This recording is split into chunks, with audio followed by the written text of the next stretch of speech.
Now in this lecture, we are going to look at different types of linked lists. So basically, there are 4 types of linked lists that can be created. The first type is single linked list, the second type is circular single linked list, the third type is double linked list, and the fourth type is circular double linked list. First, we will start with a single linked list. In single linked list, each node in the list stores the value and reference to the next node in the list. It does not have any reference to the previous node. It can be easily seen from here that first node has a reference to the second node, and the second node has a reference to the third node, and third node has reference to the fourth node. So here in first node, we have stored the physical location of second node, which is 1, 1, 1. And in the second node, we have stored the physical location of third node, which is 2, 2, 2. And it continues like this. And we don't have any reference to the previous node. So this means that from second node, we cannot come to the first node, because from second node, we don't have any reference to the first node. So we can only go from second node to the third node. So this means that we have only reference to the next node. And this is because in single linked list, we have only stored physical location of the next nodes in this node over here. This type of linked list is the simplest form of linked list, in which each node stores the data and reference to the next node. And you need to take into account that the last node's reference is always null in case of single linked list. Now let's continue to the second type of linked list, which is a circular single linked list. Circular single linked list is same as single linked list. The last node in case of circular single linked list reference to the first node. In case of single linked list, as we mentioned, the last node reference to null. There is no any physical location in the last node. But in case of circular single linked list, the last node always reference to the first node. So here you can easily see that the last node stores the physical location of first node. So the first node's physical location is 0, 0, 1, and in the last node we can see that first node's physical location is stored over here, which is 0, 0, 1. Basically, what's happening over here is that when we reach the last node of the linked list, we have an option of going back to the first node, which is not possible in case of single linked list. That's the only difference between single linked list and circular single linked list. And it can be seen that the name circular comes from the fact that last node always points to the first node. Basically, in this case, it creates a circle over here. So you might be interested why we need this type of single linked list. So why do we need last node to reference to the first node over here? So let's say we have a 4 chess player game, and each player plays its turns one by one. So when we reach the last player, we have to come to the first player. So in this case, for example, if we start with the yellow one, then it continues to the blue one, then it continues to the red one, then it continues to the green one, then after green one, it has to come to the yellow one. So by implementing single linked list, we cannot do this because we don't have reference from last node to the first node. And in case of single linked list, the last node's reference is null. So we face a problem over here because our game gets stuck when we reach to the last player. On the other hand, by implementing a circular linked list, we can solve this problem. So here we can implement a circular linked list in case of these 4 chess players over here. So first it starts from the first player, which is yellow player. Then it continues to the second player, which is blue player over here. Then it continues to the third player, which is red player over here. Then it continues to the fourth player, which is green player over here. Now after reaching the fourth player, it has to come to the first player, which is yellow player. So as you can see, by implementing circular linked list, we have stored in the fourth player physical location of first player. Then when we reach the fourth player, we can straight away come to the first player over here, because in the fourth player, we have stored the reference of first player, which is the physical location of first player. So as you see, the first player physical location is 0, 0, 1, and it's stored in the last node over here, which is 0, 0, 1. And this circular traversal continues until a winner is declared in this game. So with this example, I have shown you in which cases we can implement circular single linked list. So hopefully the idea is clear about circular single linked list. So let's continue the third type of linked list, which is double linked list.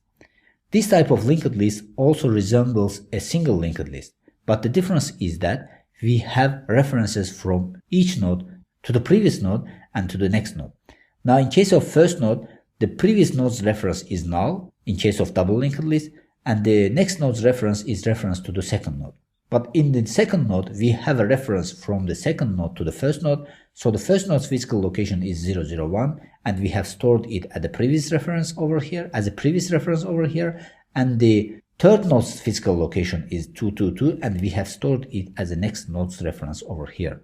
So in case of double linked list, we have references in both directions, previous node and the next node. But in case of single linked list, we have only reference to the next nodes. So this is the main difference between double linked list and single linked list. Now here also, you might be interested that why we need the reference to the previous node. So let's say we are at third node over here. In case of single linked list, we can only traverse to the next node. But in case of double linked list, we can come to the second node, and from second node we can come to the first node over here. So by traversing backward and forward, the double linked list provides us the extra flexibility of reversing in both directions. So let's look at the real example where we might need a double linked list.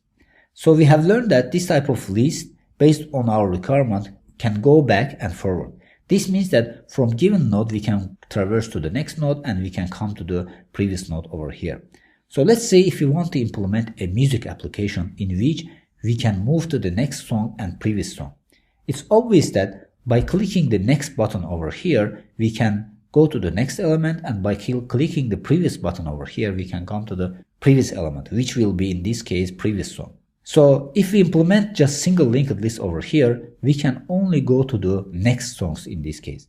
But by implementing double linked list, we can go to the next song and previous song. So if we create our double linked list like this, so the first song will reference to the second song, and in the second song we will have reference to the first song and the third song. In the third song we will have a reference to the second song and the fourth song, and it will continue like this until we reach the last song. So when we reach the last song, this next button will be disabled.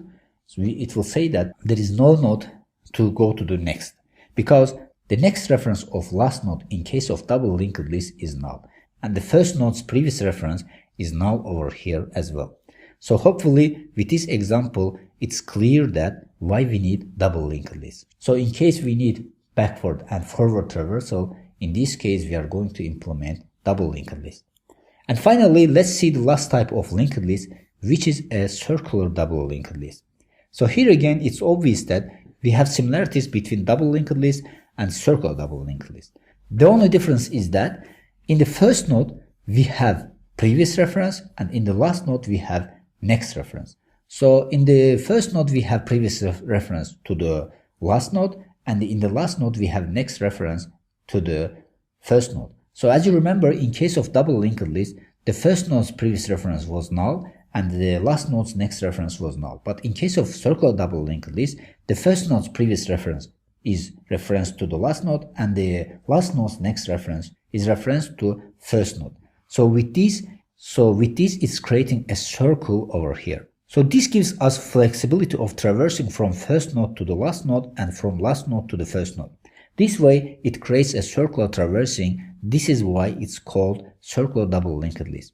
So let's look at how a circular double linked list works in real life. We need this type of linked list when we look through the list indefinitely while the list exists, and we can move forward and backward. So here is the real life example of circular double linked list. So here we will look at Command-Shift-Tab functionality of Mac. Mac users know that when we click this combination, we see all open applications. We can traverse through them and select one that we want to use. Right now here there are 6 applications open, which are Maps, Finder, Photos, iBooks, Calendar, and Safari browser. So when we click Command-Shift-Tab, the Mac opens this list for us and starts traverse it as we press Tab continuously. When it reaches the end of this list, in case of when it reaches to Safari, it will come to the Maps over here, and it will continue infinitely until we reach any of these applications over here. So as you see, in this case, it's implemented using double linked list. So we can go backward and forward, and we can go from last application to the first application and from first application to the last application. So if we want to implement such functionality in our applications, using double linked list will not be enough, because in this case, when we reach the end of linked list, we cannot come back to the first element due to the lack of connection between the last node and the first node. Now, in case of circular double linked list, we can implement our circular double linked list like this. So as you see from the last application, which is application 4, we have a next reference which is referencing to the first node over here, and from the first node we have previous reference which is referencing to the last node over here. So as you can see, that problem of looping indefinitely can be very easily solved by a circular double linked list. So with this, we have come to the end of this lecture, so hopefully everything is clear about 4 types of linked list.